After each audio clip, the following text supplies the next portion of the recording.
Hello जी and welcome you all to डिलीवा।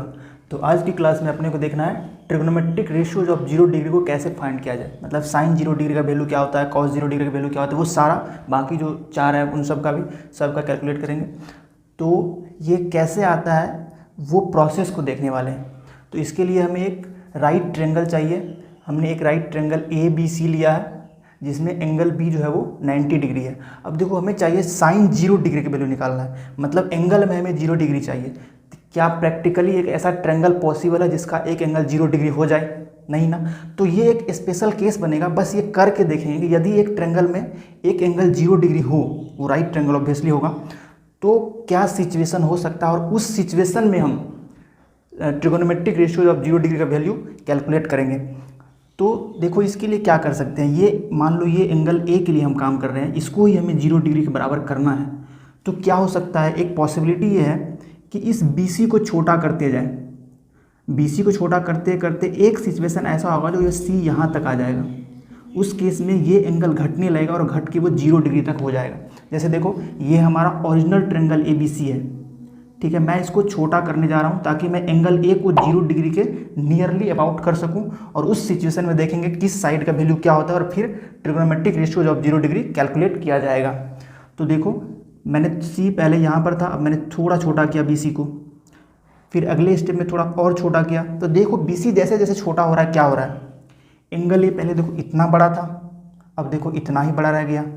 फिर next situation में देखो और छोटा हो गया, और छोटा हो गया, और यहाँ पर तो बिल्कुल एंगल A 0 है, क्योंकि AB भी यही है और AC भी यही है AB, यही है AC, तो दोनों के बीच में एंगल 0 डिग्री बन रहा होगा। तो ऐसे प्रोसेस में क्या सब हुआ वो देखो, BC छोटा हो रहा है और इस लास्ट केस में B और C दोनों कोइंसाइड हो गया। तो BC का वैल्यू क्या हो गया, वो साइड जो था वो 0 डिग्री हो गया। और ये मैंने डॉटेड में दिखाया कि ओरिजिनल ट्रायंगल हमारा ये था, और इस सिचुएशन को अप्लाई करने के बाद ये ट्रायंगल कुछ ऐसा हो गया।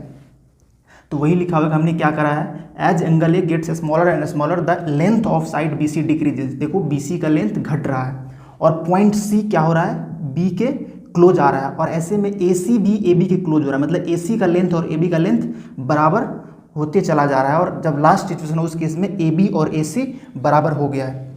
और फाइनली क्या हुआ है, when angle A becomes very close to, मतलब अप्रॉक्सीमेटली 0 डिग्री के बराबर ही हो गया, तो उस सिचुएशन में क्या होगा, ये वाला। तो देख लो क्या सब है, इस सिचुएशन में हमें क्या मिला, एंगल A 0 डिग्री के बराबर हो गया है। इस सिचुएशन की बात कर रहा हूँ, ट्रायंगल तो यही है, और BC जो हो गया है, B और C बिल्कुल पास है, तो BC हो गया 0, BC 0 हो गया, और AC और AB दोनों कोइंसाइड कर गया है। AC और AB दोनों कोइंसाइड कर गया, देख लो यहाँ से हर बार AC और AB बिल्कुल क्लोज आता जा रहा है, और इस सिचुएशन में AC is equal to AB हो गया है। और AC क्या है, हाइपोटेनस है, AC is equal to AB। ये सिचुएशन हुआ जब इस राइट ट्रायंगल में एंगल A 0 डिग्री के इक्वल हो जाएगा, तब सिचुएशन कुछ ऐसा होगा। और हमें साइन 0 डिग्री कैलकुलेट करना है, मतलब इस सिचुएशन में हमें sine 0, cos 0, tan 0, cot 0, cosec 0 and sec 0 degree का वैल्यू कैलकुलेट करना है। तो देखो ट्रायंगल तो यही है ना, बस ये तो एक केस है, जब ऐसा हो जाएगा तब क्या होगा। तो ये सारा रिजल्ट है हमारे पास। तो चलो ठीक है, AC is equal to AB है, मान लो मैं इसको K मान लेता हूँ, दोनों बराबर है, सपोज ये K के बराबर है। तो अब निकालोगे साइन A, और A तो 0 डिग्री के बराबर है ना, तो वो हो जाएगा साइन 0 डिग्री। और साइन का फॉर्मूला क्या होता है, वो होता है परपेंडिकुलर बाय हाइपोटेनस। परपेंडिकुलर ये रहा BC, देखो ट्रायंगल यही है, बस ये केस लग गया कि जब 0 डिग्री होगा तब क्या होगा, तो ये वैल्यू रखेंगे, और ट्रायंगल तो यही है, तो ये हो जाएगा BC बाय AC। और BC तो 0 है, AC कुछ भी ले लो, तो 0 बाय समथिंग ये हो जाएगा 0 ही। तो साइन 0 डिग्री हो गया 0। अब निकालो कॉस 0 डिग्री। कॉस 0 डिग्री क्या होता है, देखो एंगल A के लिए तो अब डायरेक्ट लिख रहा हूँ, कॉस 0 डिग्री वो होता है बेस बाय हाइपोटेनस।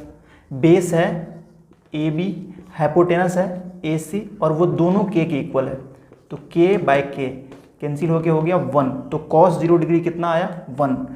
अब नेक्स्ट टेन 0 डिग्री, टेन का क्या होता है, परपेंडिकुलर बाय बेस, ये फॉर्मूला हुआ, और परपेंडिकुलर हो गया इस एंगल के लिए BC, और बेस हो गया AB। तो BC तो 0 है, देखो यहाँ BC 0 है, तो ए बी आप कुछ भी रखो 0/समथिंग 0 ही मिलने वाला है। फिर नेक्स्ट देख लो कॉट 0 डिग्री, वो बेस बाय परपेंडिकुलर होता है। तो बेस हमारा ए बी और परपेंडिकुलर है बी सी।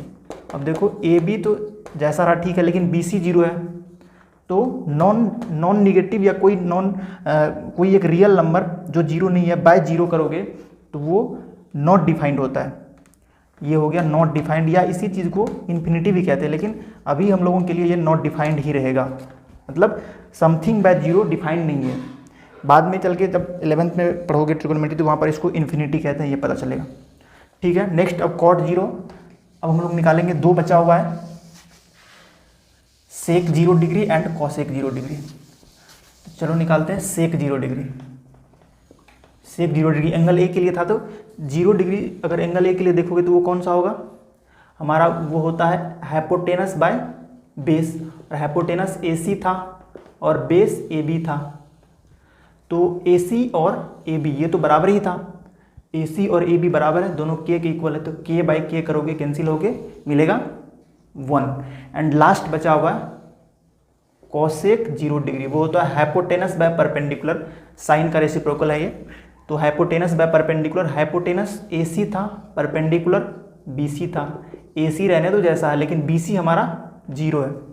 फिर से समथिंग बाय 0 नॉट डिफाइंड, इसको डिफाइंड ही नहीं किया गया है, या अगर बोलोगे तो समथिंग बाय 0 इन्फिनिटी होता है, लेकिन हम लोग अभी इसको नॉट डिफाइंड ही पढ़ेंगे। तो इस तरीके से sine 0, cos 0, tan 0, cot 0, sec 0 and cosec 0 सारा का वैल्यू हमने देख लिया, और कहाँ से आया, कैसे आया, किस स्पेशल कंडीशन में आया, ये भी पता चल गया।